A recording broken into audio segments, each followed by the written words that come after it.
Once upon a time, in a vast forest filled with lush green trees, there lived a tiny butterfly.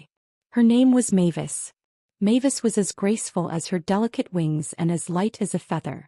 Every morning she would wake up with the first rays of the sun and flutter joyfully through the forest. Her wings left a colorful trail behind, spreading happiness to all the other animals. One day, something new began in Mavis's life. She heard a voice coming from deep within the forest. "Help me," cried the voice.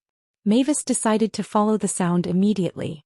As she flew closer, she reached the source of the voice and saw a tiny rabbit under a tree. The rabbit looked very sad.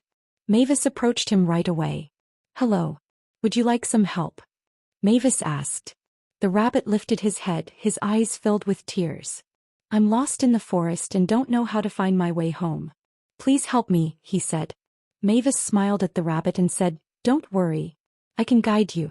We'll pass through the most beautiful parts of the forest and get you back home." At first, the rabbit was a little scared, but Mavis's gentle voice and reassuring look calmed him down. Mavis began flying, leading the rabbit along. With her wings shimmering in rainbow colors, she showed the way. Together they passed through fields of vibrant flowers, towering trees and peaceful ponds, finding the correct path. As the rabbit walked with Mavis through the forest, he started rediscovering its beauty. Mavis told him, "Nature is always by your side as long as you remember how precious it is." These words gave the rabbit a sense of confidence. After a while, they finally reached the rabbit's home.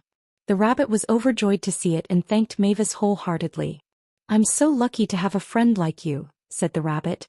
Mavis smiled and said, "There's a friend in every corner of the forest as long as we help one another." Then she fluttered her wings and flew off toward other parts of the forest. From that day on, Mavis continued to fly through the forest every morning and evening, always looking for someone to help.